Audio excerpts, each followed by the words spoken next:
Made in USA. Starring James Franco and Scarlett Johansson.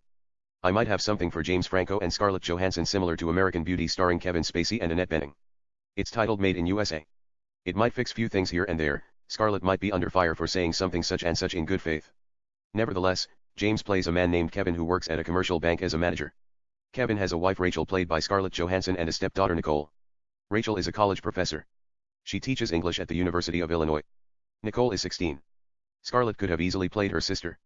Angelina Jolie played Colin Farrell's mother in Alexander despite the fact there is only 1 year different. That's a different story. I don't want Scarlett to feel bad about it.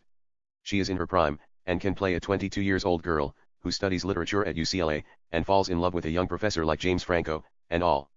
However, I want to give the film a seductive twist since she got mixed up with James Franco in the first place. I had Olivia Wilde in mind for the role of Rachel originally.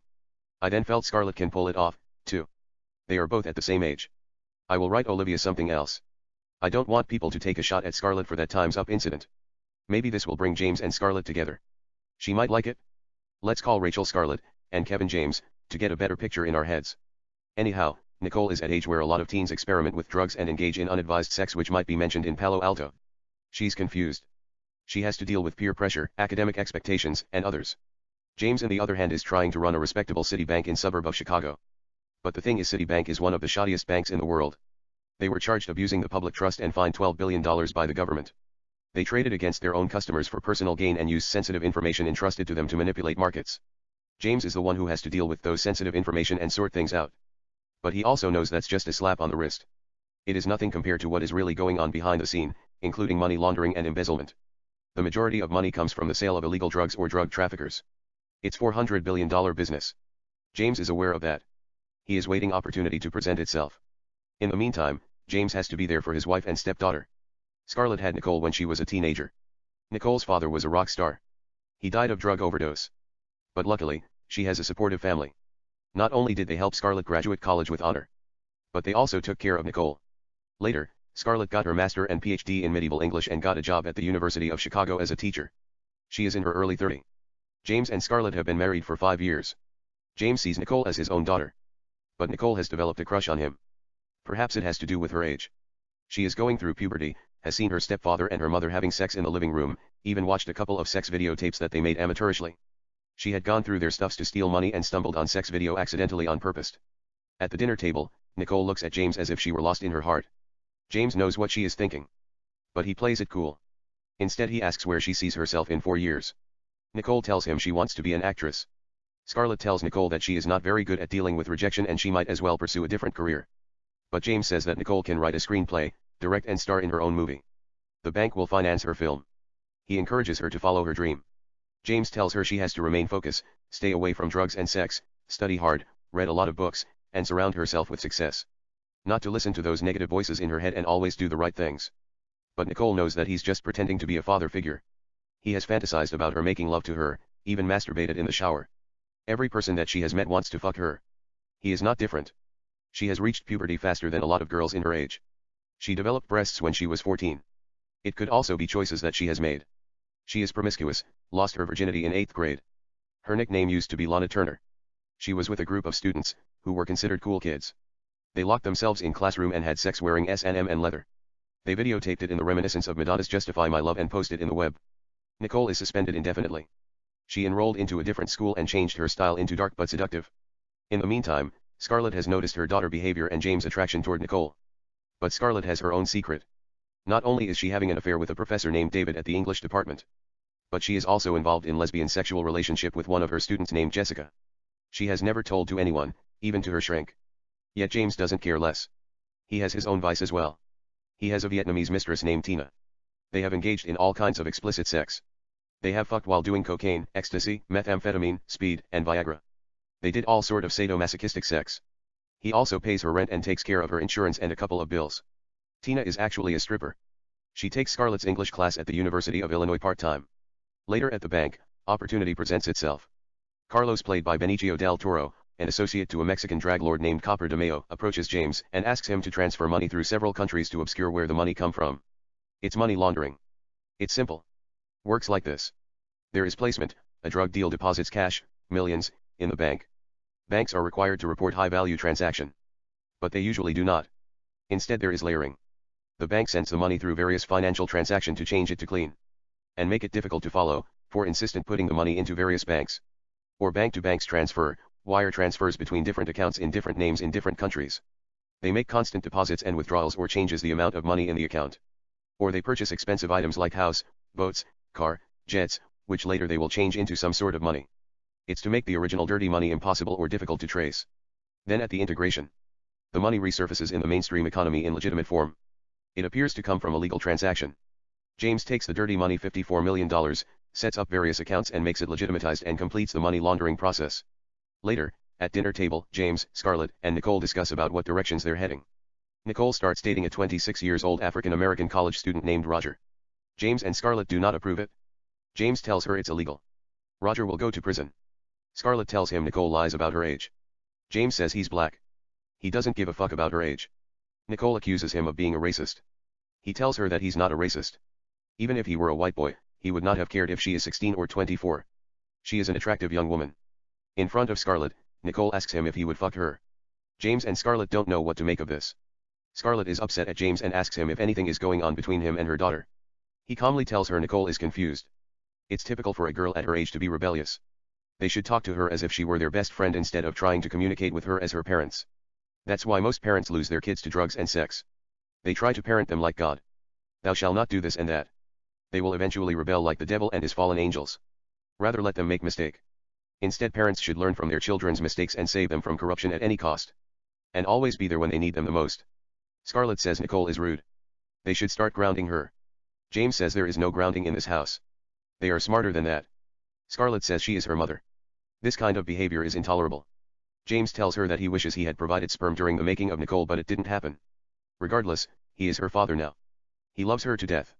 They will not punish her for expressing her frustration. It's her feeling. They have to respect it. Scarlett says, are you saying I should respect the fact that she wants to have sex with you? Nicole feels that they are talking as if she were not there. James gives up, and reluctantly asks Nicole to apologize to her mother. Scarlett says she should apologize to James as well. Nicole tells them why she should apologize to anyone. He is a racist. Her mother is a lesbian. She can eat her pussy if she wants to, bitch.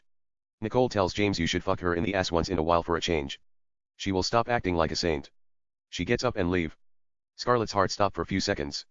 She thought Nicole founds about her relationship with Jessica, female student. Luckily, Nicole is an actress. Scarlett has watched her performed in school a couple of times. She takes a deep breath and says she is in character. Both James and Scarlett agree to leave her alone. Like her real father, Nicole is also a rocker. She sings and writes music. Nicole has experimented with marijuana, done pills, and tried cocaine. But she is always focused. Nicole knows what she wants. She wants to rule the world like Madonna. She idolizes her. Nicole is just going through phases. James and Scarlett talk about having a boy or adopting a son. James thinks maybe Nicole needs a brother to keep her grounded. But who is going to keep eye on the baby? They both value their freedom. They can't even contain Nicole. It could also mean no more fooling around. They can't stay out late, travel around the world and do drugs and sex. It means they might have to sacrifice few vices that they got themselves into. James makes up an excuse and leaves the house. He does cocaine and methamphetamine with Tina. He fucks her doggy style while watching Hitler giving his infamous speeches in big screen that he just bought while blasting Metallica's Enter the Sandman. It's to achieve some sort of orgasm. He's not racist or anything. His friend Trevor told him to try it. Trevor said, evil plays an important role in achieving some of the best orgasms known to mankind. He advised him to watch Hitler's speeches while having sex and listening to Enter Sandman. It's like talking dirty to bitches, except you are really accessing forbidden dimensions and releasing the demons in hell in your balls. You come like the devil. In the meantime, Scarlett meets Jessica at a motel. They have sex. Nicole invites Dominic. They have sex as well. She records it secretly. Later, Nicole shows the video to her friend Molly. They talk about sex with African Americans. Nicole tells her she loves it. Nicole is just experimenting. She has a crush on John, the captain of soccer team. John is the most popular kid in the school and had asked Nicole to prom before. But Nicole turned him down. Everybody thinks she is a bad girl who doesn't go for pretty boys. It has brought her quite fame. She is the coolest girl in the school. Yet, Nicole is in love with John. He takes the same drama class with her. John likes her too.